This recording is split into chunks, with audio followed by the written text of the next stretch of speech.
down, I know you got me, baby. Bismillahirrahmanirrahim. Assalamualaikum warahmatullahi wabarakatuh. Perkenalkan, nama saya Muhammad Alpindatullah, kelas TK 1B dengan NIM 2406040444 dari Fakultas Teknik jurusan Teknik Komputer.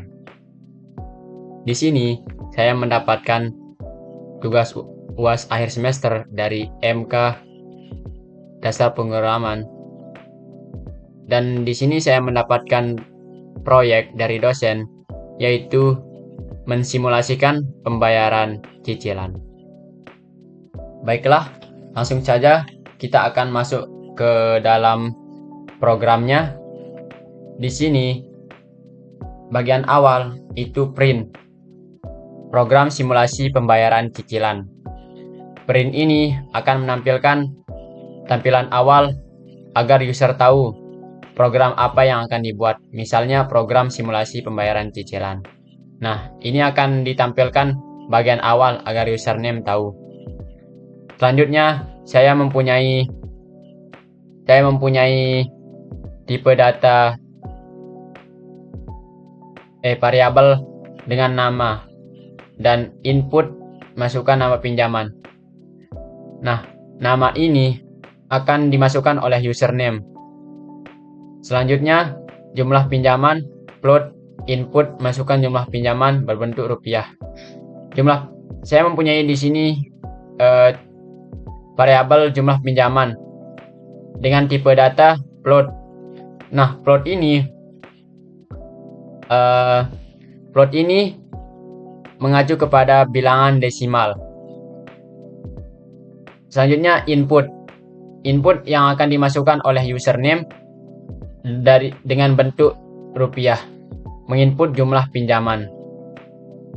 Selanjutnya, saya mempunyai juga variabel bunga per tahun dengan tipe data float, sama juga dengan yang di atas.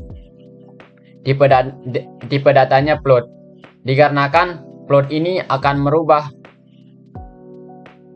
dari persen menjadi bilangan desimal. Selanjutnya, input ini akan dimasukkan oleh username dengan menginput jumlah pinjaman per tahun. Selanjutnya, di sini juga saya mempunyai variabel lama cicilan. Lama cicilan ini tipe datanya integer. Kenapa dia menggunakan integer? Kenapa tidak menggunakan float? Dikarenakan integer ini masuk kepada bilangan bulat. Sedangkan kalau menggunakan float, itu akan mengubah bilangan itu menjadi bilangan desimal. Sedangkan integer ini akan merubah ke dalam bentuk bulan. Bulan itu tidak ada berbentuk desimal. Itu hanya berbentuk ke dalam bilangan bulat saja. Selanjutnya, input ini akan dimasukkan oleh username dengan tempo waktu cicilan yang diminta dalam bentuk bulan. Baiklah, kita akan melanjutkan programnya. Di sini saya mempunyai variabel bunga bulanan, bunga per tahun, per 12, per 100. Bunga bulanan ini sama dengan bunga per tahun per 12 per 100. Bunga per tahun ini yang akan dimasukkan oleh user menginput jumlah pinjaman per tahun per 12 bulan per 100. Selanjutnya, cicilan bulanan. Jumlah pinjaman dikali bunga bulanan per 1 plus bunga bulanan akar min lama cicilan. Kalkulasi cicilan bulanan berdasarkan data yang telah diinput oleh username. Misalnya, jumlah pinjamannya itu 100 juta dan bunga per bulannya itu 5%. Nah, itu akan dihitung oleh program ini dan dibagi menjadi 1 min 1 plus bunga bulanan bunga bulanan ini yang sudah dimasukkan oleh username akan ditampilkan di sini, dipangkatkan min lama cicilannya. Selanjutnya, print. Cicilan per bulan untuk nama. Nama ini sudah dimasukkan oleh username. Dan rupiah. Rupiah ini jumlah pinjamannya. Yang dimana rupiah ini tipe datanya integer. Dikarenakan integer ini bilangan bulat. Tidak bisa menggunakan float atau yang lainnya. Selanjutnya cicilan bulanan dikali 100 per 100. Nah, di print ini akan menampilkan hasil dari setiap kalkulus dan nama inputan. Selanjutnya kita akan melanjutkan program selanjutnya adalah sisa pinjaman sama dengan jumlah pinjaman. Sisa pinjaman sama dengan jumlah pinjaman. Pada awalnya sisa pinjaman sama dengan jumlah pinjaman. Nilai ini akan berkurang setiap bulan berdasarkan jumlah pokok yang dibayar dalam cicilan. Seperti logika pembayarannya, setiap bulan setelah cicilan dibayar, nilai sisa pinjaman diperbarui dengan mengurangi jumlah pokok cicilan dari nilai sebenarnya. Selanjutnya di sini tanggal pembayaran adalah nama variabelnya, dan satu ini adalah nilai dari variabel tersebut. Tanggal pembayaran adalah nama variabel yang digunakan untuk menyimpan data atau informasi terkait tanggal pembayaran. Untuk nilai angka 1, di sini adalah nilai yang diberikan kepada variabel dalam konteks tanggal. Angka ini merujuk kepada tanggal 1 dalam 1 bulan. Misalnya pembayaran dilakukan pada tanggal 1 setiap bulannya. Selanjutnya jadwal sama dengan tanda kurung siku kosong. Nah, jadwal ini adalah nama variabel yang digunakan untuk menyimpan data. Nama yang ini biasanya digunakan untuk mempresentasikan daftar jadwal seperti jadwal kegiatan, pembayaran, atau peristiwa. Selanjutnya, tanda kurung siku kosong menunjukkan bahwa variabel adalah sebuah list kosong. Dalam bahasa pemrograman Python, list adalah struktur yang dapat digunakan untuk menyimpan item seperti angka, string, atau objek lainnya. Makanya, variabel jadwal yang dideklarasikan tetapi belum diisi dengan data apapun nanti akan dimasukkan oleh data selanjutnya. Selanjutnya, for bulan in range 1 lama cicilan plus 1. For bulan. Bulan adalah variabel yang digunakan sebagai penghitung dalam setiap iterasi. Nilai ini akan berubah setiap kali loop berjalan. Loop ini disebut juga sebagai perulangan. Selanjutnya itu range 1 lama cicilan plus 1.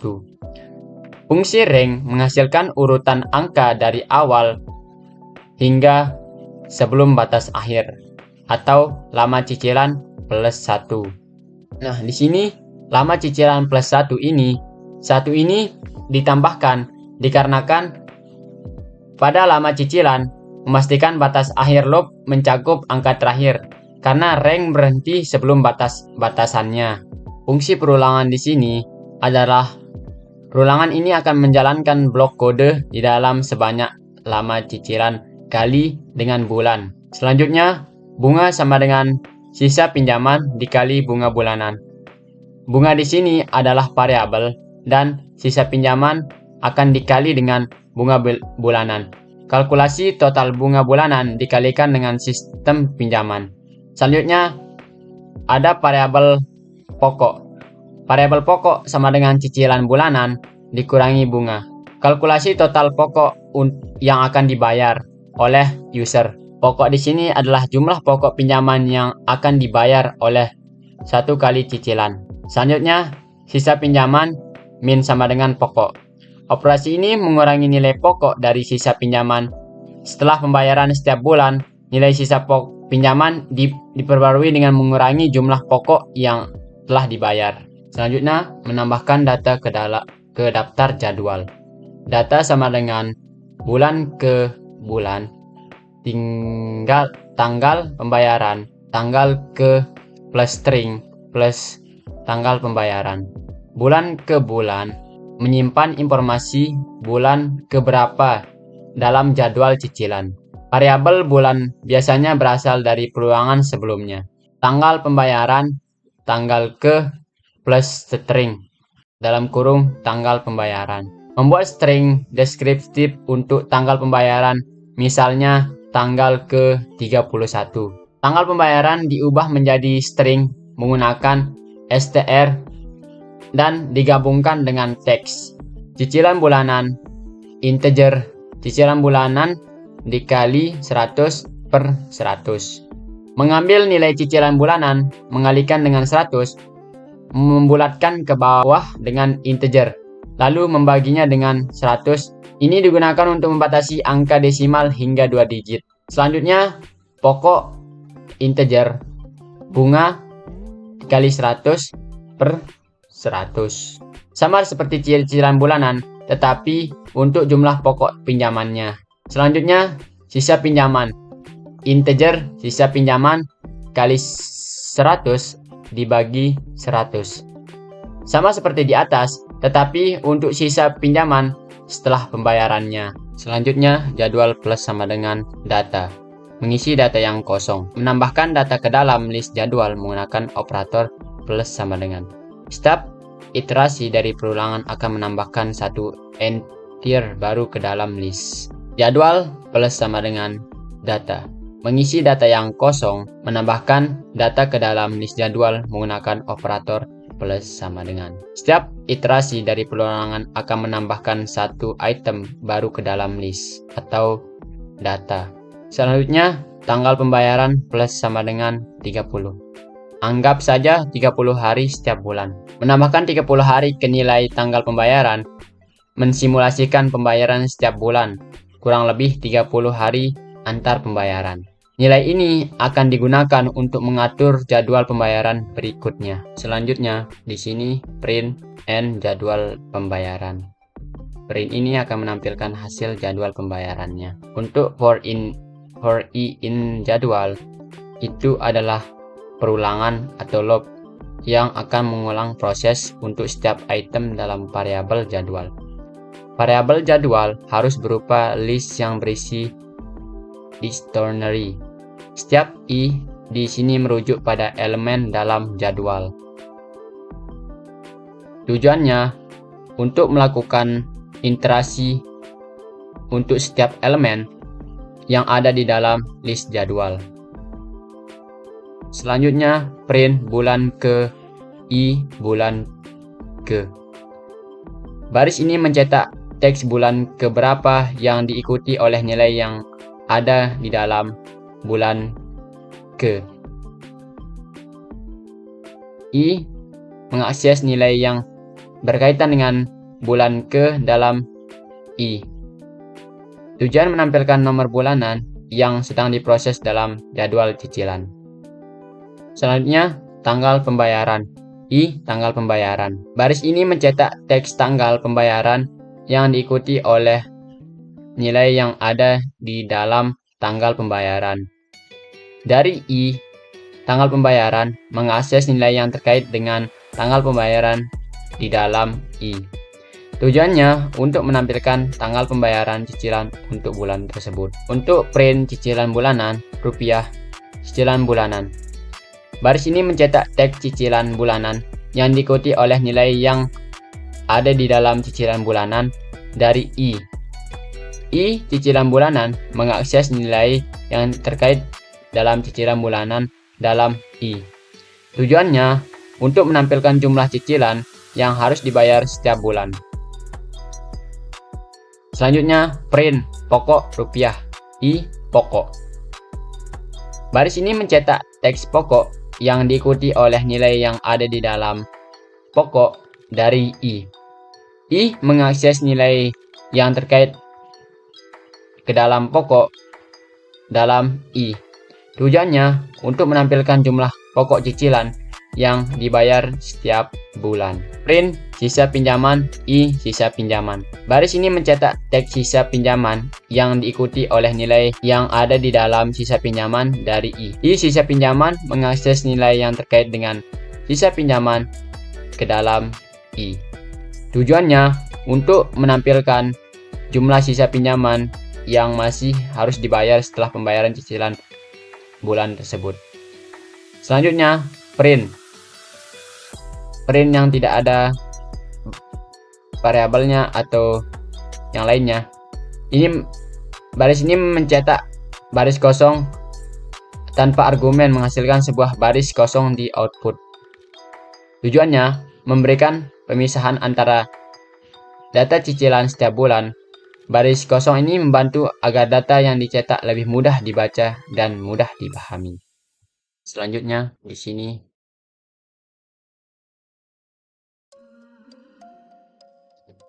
kita coba untuk melakukan pengecekan. Misalnya masukkan nama pinjaman, Alvin. Masukkan jumlah pinjaman 10 juta. Nah, masukkan bunga per tahun. Bunga itu 5% misalnya. Dan masukkan lama cicilan dalam bulanan itu. Lama cicilannya misalnya 12 bulan. Nah, ini akan menampilkan pembayaran cicilan dari bulan ke-1 sampai bulan ke-12. Nah, untuk langkah-langkah penghitungan dari bulan ke-1 sampai bulan ke-12, cicilan bulanan dihitung dengan menggunakan rumus asuransi tetap yang mencakup pokok dan bunga. Jumlah yang harus dibayar setiap bulan sebelum periode cicilan dan dihitung berdasarkan jumlah pinjaman, bunga per tahun, dan lama cicilannya. Untuk pokok adalah bagian dari cicilan yang mengurangi sisa pinjaman. Setiap bulan, pokok dihitung dengan mengurangi bunga bulanan tersebut dari cicilan bulanan. Misalnya, pokok bulan ke-1 sama dengan cicilan bulanan dikurangi bunga bulanan ke-1. Untuk bunga bulanan ke-1 dihitung berdasarkan sisa pinjaman yang ada pada bulan tersebut. Misalnya, bunga bulan ke-1 sama dengan sisa pinjaman bulan ke-1 dikali bunga per bulan. Selanjutnya, sisa pinjaman. Setiap pembayaran cicilan, sisa pinjaman akan berkurang sebanyak pokok yang dibayar. Sisa pinjaman bulan ke-1 dihitung dengan mengurangi pokok bulan ke-1 dari jumlah pinjaman. Untuk proses pembayaran cicilan pada bulan ke-1, cicilan bulanan yang harus dibayar adalah 8.567.874.881 rupiah. Dari jumlah tersebut, pokok yang dibayar adalah 814.408,15 rupiah dan bunga yang harus dibayar adalah 41.666. Sisa pinjaman setelah pembayaran bulan pertama adalah 9.185.591 rupiah. Dan begitu juga selanjutnya sampai ke bulan ke-12. Nah, itulah program simulasi pembayaran cicilan yang saya buat untuk menyelesaikan tugas ujian akhir semester di mata kuliah dasar pemrograman.